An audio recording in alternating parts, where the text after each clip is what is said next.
Hello, everyone. Good morning, good afternoon, good night. Whenever you're watching this video, it's Talia with another episode of Agents in the Trenches, a live, raw discussion of the real life struggles that agents are facing and what it's like to be an agent in this market today. We've been coming on here every week with a new guest. And today I'm so excited to have Gabriel Soria here with us, and he's going to be talking a little bit about how he has found success in this market. So I wanted to give him a moment to introduce himself and tell us how he got into real estate. Hi, Gabe. Hey, Thalia, thank you for the introduction. So just a little bit about background and me as a person. So I started on my real estate journey in college. So a couple years ago, really in an internship. It was more of a commercial residential brokerage. So I kind of got involved on both sides. Once I graduated, I moved down to Florida. Was trying to get into real estate without any connection. So that was as tough as you could imagine. I ended up finding a company called New Western, which was an investment brokerage who I work for now.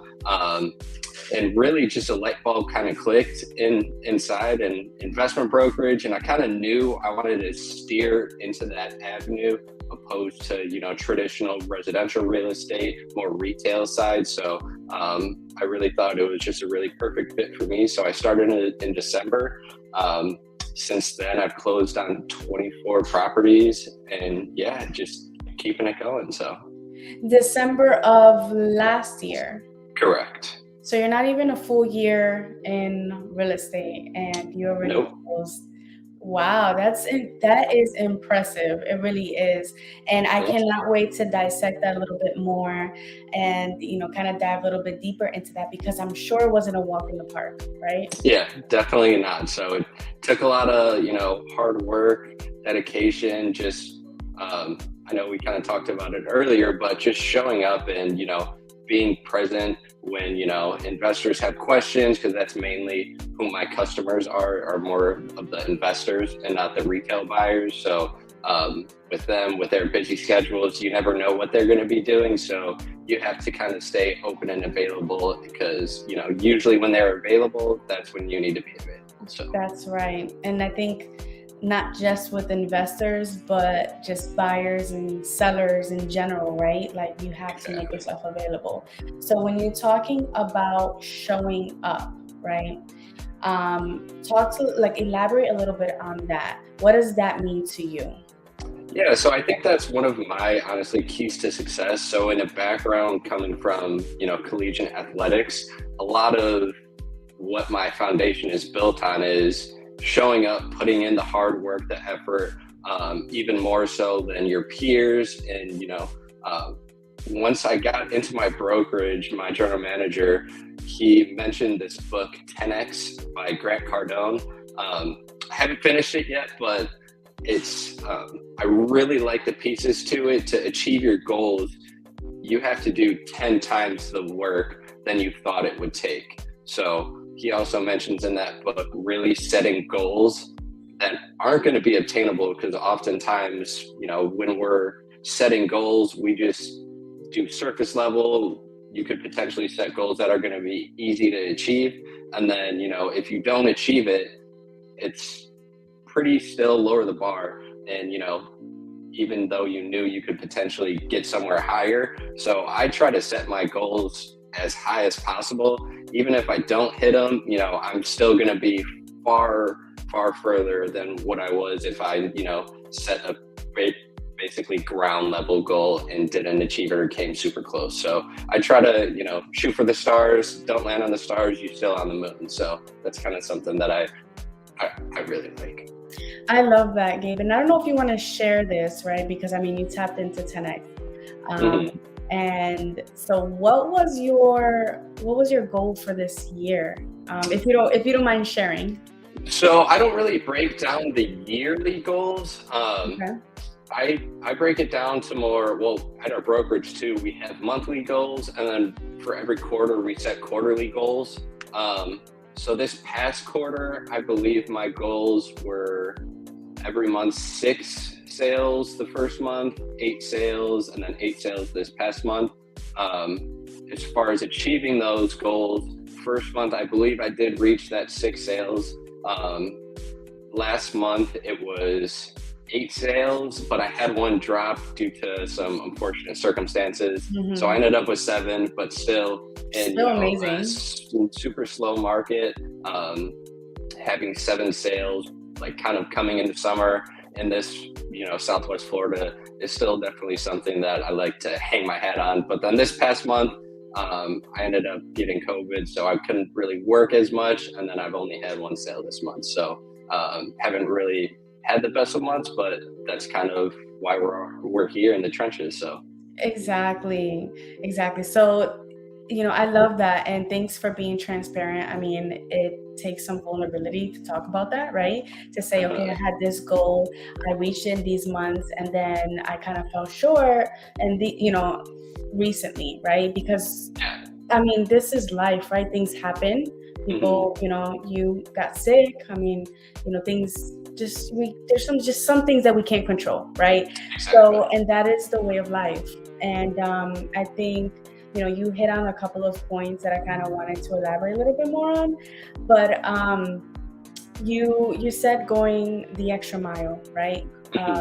And doing setting yourself up, and it's just doing above and beyond, which one of our core values in our team is excellence, which is that, right? Going above and beyond. So how can you continue to be excellent in the work that you're doing? And I think that you're a perfect example of that, because I mean, you are not even a year yet as a full real estate, right? As a real estate agent, and you've already achieved more than most real estate agents do when they get into the industry. So tell us a little bit about the struggles, right? Because this is a raw discussion of, what it's like to be a real estate in this industry. So you talk a little bit about that the market was slowing down. Would you say that would be the biggest struggle, or did you, have any other struggles that you felt that was something that kind of, stopped you in your course? Yeah. So, I mean, right now, typically just in, with years of experience with our brokerage, typically September, October will be a little slower for whatever reason. Investors say their kids are getting back to school, they're not as responsive. Maybe they just sold all their flips and they're not ready to get back into it. Whatever reason, these months typically will be a little bit slower. But then, November, December, those are going to be some of the best months, because investors are going to want to either sell properties, get another one for tax purposes, buy a property so, they can fix and flip it for the next year when, spring, summer comes and it's going to be ready to be back on market. So really some of the downtimes, you can't really put too much pressure on yourself, because, I mean, from what I've noticed in my short amount of time, there's so many waves that are going to come. It's super high. And like I said, I had 8 sales last month.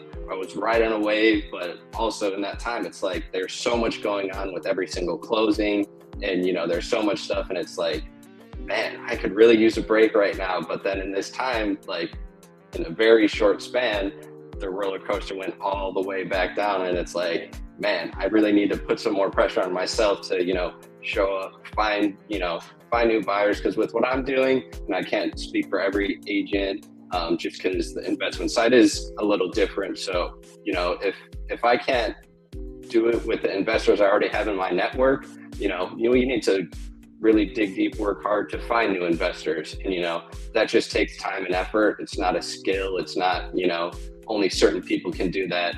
Anybody and everybody can do that. It's just who's willing to do that, get on the phone, make some calls, get told no a lot. But then, just recently I found a new buyer. I talked to him on, I think it was last Thursday, and then he bought a property that same day. So, really about just showing up, putting in effort, and then, you're going to get told a lot of no's, but it's going to be worth it when you find one investor that's going to be worth it. And maybe they don't buy something right away. It could take a little bit of time, maybe cultivate that relationship until there's a little bit of trust, and then they're going to move on a property, hopefully. And if not, I even like to just learn from my investors, just not even being a year in this kind of network. So learning as much as I can from investors too can go, you know, further into building a good relationship with them too. Yeah, I mean, building relationships with them and then your future clients as well, because you're continuing to grow and whatever Mhm. information that you received from the previous one, I mean, you're only getting better, right? Exactly. So we have a question here. What would you say would be your superpower? Hmm. Honestly, my superpower, interesting. I would say my background and, you know, the people outside of, you know, work and anything like that. Without growing up in a really tight knit family and just learning key values from them, you know, hard work, determination. I'm only second generation in this country too. So my grandfather and grandma both came from Mexico. My grandpa just probably retired 10 years ago, around 70. So I've seen hard work, I've seen dedication with physical labor. So I've worked with my dad washing windows, power washing, cleaning gutters, you know, getting nitty gritty and dirty. Mm, So when I'm doing something like this, although, you know, not to say it's not hard work, it's not physical labor. So I feel like, you know, just having the experience and the observation and seeing, like, you know, not struggle because my family wasn't struggling at all, but having to see that hard work and then doing something like this, I feel like that's kind of the superpower that I have. So yeah, I think you're definitely open-minded, right? mhm, And you're not afraid to try something new and different. So, mhm, and then, just go above and beyond. You think you said it. Um, exactly. so I think one of the next questions that I want to ask you is, with the competitive market, right? Mhm. What unique strategies or tactics have you implemented to stand out and win clients or listings?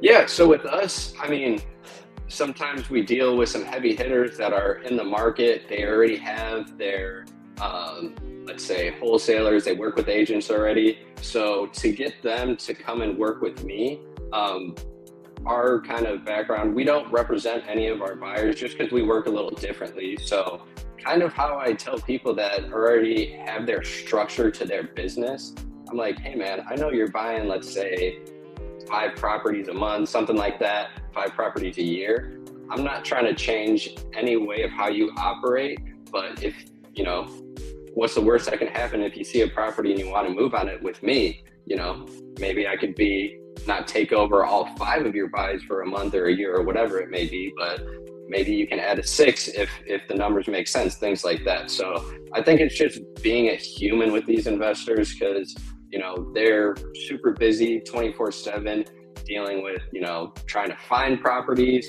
working on properties that they already have. Maybe if it's a rental, maybe there are property managers, things like that. So they have so much going on, you know, if you're trying to come in and take over how they're operating, it's never going to work. So just breaking down the walls and just being a human with investors and just being transparent with them, like, hey, I'm not trying to change anything that you want to do.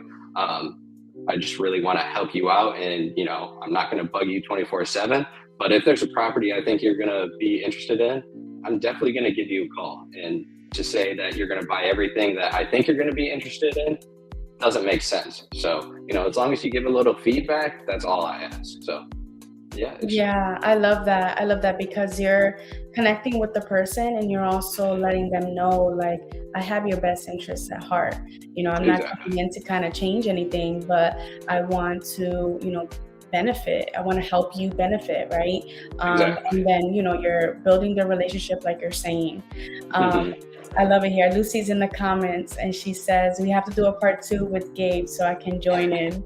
Yes, Perfect. Lucy. I think Definitely. round two next Friday. What do you say, Gabe? Mhm. Sounds good with me. Yes, awesome. So there's another question here. How do you stay focused, and what's the secret to that skill that you use? Staying focused, I mean, it comes a lot from within. So there's going to be so many things that can go wrong as far as, like I said last month, I had a deal drop. You could easily lose focus, but again, you have to still show up because now that you dropped one, in my head, how I think, I need to get another right away and then another. So really, focus comes from a lot of within the background. Like I said, having that competitive collegiate athlete background, it doesn't take much for me to come in and show up and be focused. But, you know, when stuff does go wrong, I know there's a lot of people, and even with me, you know, when I had that deal drop, you could, you know, sit there, sulk about it, or kind of like we talk about, you can show up and find another property to sell, find another investor to have a good relationship with, and really just get after it again. So Yeah, this is so good. I think you're saying so much, and I'm sure that there's someone in here that is like just feeling it, right? Because I mean, we're humans at the end of the day, so we go through our, you know, our moments where we're just, how do I exactly, continue, right? and there's so many emotions that come with it, because you Yeah. know that the property that dropped, it was going to be a very good, you know, payday for everybody involved. It was going to be a great opportunity for the investor. Wow. It was on over, I think it was an acre in off of McGregor, Fort Myers, which you don't see. Oh, It's like a wow. 3,000 square foot house. He was actually a general contractor, so he was going to parcel it off, build a new house, and then put a pool into that house. So I was super excited to see what he was going to do with it. And then everything kind of fell through, kind of towards when we were seeing if title was clear. So to say that, you know, it didn't take a little bit to get back to it would be a lie. There's emotions that come with it. But it's about really how quick you can get back to your normal operations of, you know, doing it again. So you could sit back and be like, man, I wish I could have really closed on that one, things like that. But, you know, if you're thinking about that, you're not going to be able to move forward past it.